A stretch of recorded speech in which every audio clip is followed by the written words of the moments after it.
1,206. There are 1,206 courses offered by Brown University in this semester, and you can only take a handful of them. So you probably got some help sorting through this huge list of classes to decide what you would take. Maybe you had someone who could help you, someone who knew a lot about the courses but didn't know necessarily very much about you in particular, like a new advisor. So you had to find a way to express what it was that you wanted to the advisor so that your advisor could help you. Now, in my research, I studied different ways that people can convey procedural information. And so maybe what you did is you came up with a rule, something like, I want to take a 1,000 level class and I want it to be about metaphysics, but I don't want it to have more than 2 papers over the course of the semester. Or maybe that was a little too precise and limiting, so maybe you expressed your preferences in the form of some kind of a formula. Something like, I really want it to be an introductory class, and it would be great if it were about history, but I really don't want it to be about France. No. Or maybe you took an entirely different strategy. Maybe you gave examples of the kinds of classes you've taken in the past and noted whether you liked those classes or you didn't like those classes. And then you left it up to the advisor to extract from those examples some kind of rule or some kind of formula to be able to help you. If we put these different kinds of strategies together, we get 4 different combinations that give us 4 different ways of expressing our preferences. The mediocre teacher tells. The good teacher explains. The superior teacher demonstrates. And the great teacher inspires. I've always loved this quote, ever since I first ran across it while I was preparing for this talk. But it really works very well. Tells, explains, demonstrates, inspires. These are actually 4 different ways that we can tell people what we want. But as a computer scientists like me actually use these 4 methods to tell computers what it is that we want. So let's dive into each of these 4 different quadrants and get a sense of how they work and what their advantages and disadvantages turn out to be. So when we tell a computer what we want, we're programming. We're providing specific instructions that the computer can carry out on our behalf. Programming is the best way that people have figured out for telling machines what it is that we want. And in fact, it's the foundation for all of the other methods as well. So much of modern society runs on top of these kinds of programs. There are programs that run our communication systems and our email. There are programs that people have written to do physics simulations to help predict the weather. Computer programs are behind the financial system and banking.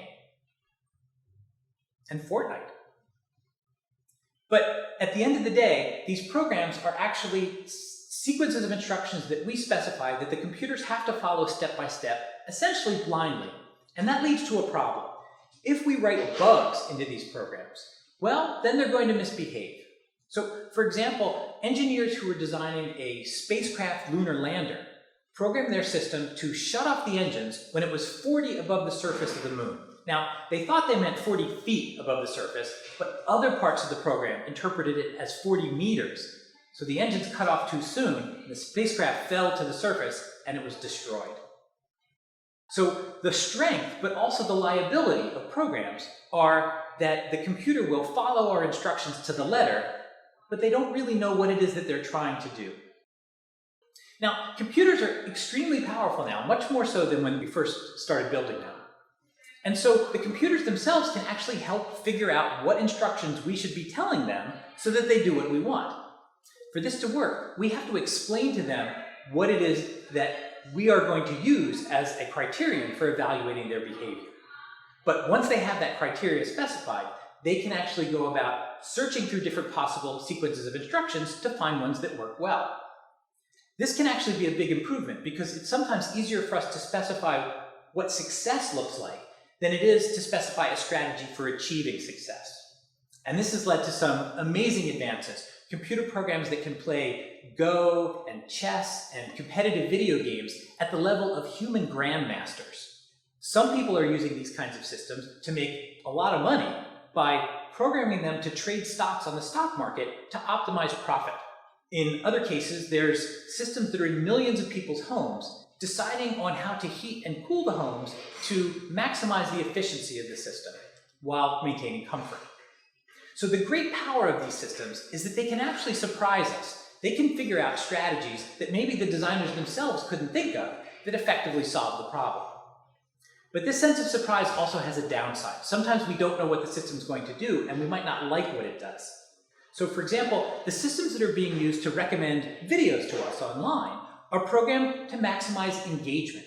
That is, they want to keep you on the site as long as they possibly can. And they've discovered a surprising and effective strategy, which is that if you can show just the right person, just the right conspiracy theory video at just the right time, you can keep them transfixed for hours. Now, of course, these systems aren't programmed to care about the repercussions of what it is that they've done. So radicalizing people and potentially harming society as a result isn't really part of what they're trying to optimize. The fact that these systems can surprise us, both positively and negatively, is what characterizes them. When we try to teach these systems by demonstration, what we're really doing is we're gathering examples of the kinds of inputs that we expect them to encounter, and our examples of outputs that we want them to produce in exactly those situations. For the past 10 years, deep learning has been a technology that has developed that is incredibly powerful and incredibly good at solving problems that we have struggled with for decades. If you give these systems enough data, they can learn to interpret spoken language. They can translate between languages. They can recognize objects from images. The power of these systems is that all we're doing is giving them examples, but that's also one of their liabilities. It's a problem because all they know about the problem that you want solved is what's in the training data. So, for example, if we try to train a system to distinguish between wolves and huskies, the system might figure out that wolves are the thing that tends to hang out in the snow. So if you show them a picture of a husky in the snow, the system is liable to call it a wolf.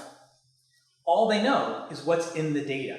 They're not actually learning the rule necessarily that we want them to learn. They're learning the rule that matches the training data exceptionally well. And this kind of problem can have very negative repercussions. So if we're trying to train a system to make recommendations about hiring decisions, and to train them, we use our past hiring decisions. If there's any kind of bias in that data against any particular kinds of groups of people, that's going to show up in our system as well. It's going to learn to mimic the positive examples, but also the undesirable examples that are in the data. Now, inspiring is really a matter of exhibiting a behavior in a way that others can observe and they can adopt for themselves. Often this is a really powerful mechanism because it can be very difficult to articulate the details of our preferences and our values, but sometimes it's easier to just show them.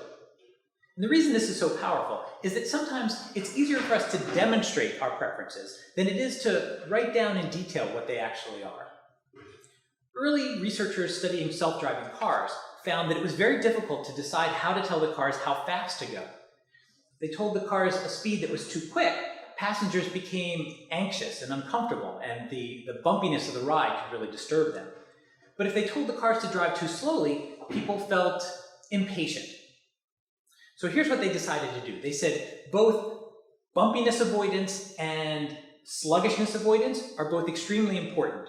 And to trade those two things off against each other, here, let us show you. And they would drive the car, and the system's job was then to figure out how to weight those two components so that the car ended up driving the way that people drove it. Essentially what people were doing is telling the computers to reason counterfactually. If it were the case that people valued bumpiness avoidance twice as much, say, as sluggishness avoidance, then I'd expect them to drive like this. Is that how it looked like when they were actually doing the driving, yes or no? And they could then search for the different possible factors and the different weightings of those factors to figure out what was most like the demonstrations that they received. This same idea has been used in a really creative way by Ian Goodfellow. He figured out how to get computers to generate hyper-realistic photographic quality images. And the way that he did that is he wrote a program that would take in lots of examples of faces, and then it would figure out what it was that people valued about those faces that made them look realistic. Then, once the computer had internalized those values, it could generate new pictures of faces that people wouldn't be able to distinguish from actual photographs. And I should point out that that photograph is not Ian Goodfellow, that is the output of the network that he created. Now, this idea of reasoning counterfactually and inverting learning is actually pretty new, but it seems pretty powerful. Nonetheless, there are some cases where we know that it can go off the rails. For example, imagine that we're trying to teach a robot to help us get ready in the morning. So the robot will see us making coffee and drinking coffee, and on the basis of our behavior, try to extract what our values are and take those values on as its own. So now it wants to make coffee and to drink coffee. And that last part is not quite as helpful as the robot thinks. The problem, of course, is that the data that the robot is receiving of watching our behavior doesn't tell us which of these values it should take on in a helpful way and which it really should leave to the person.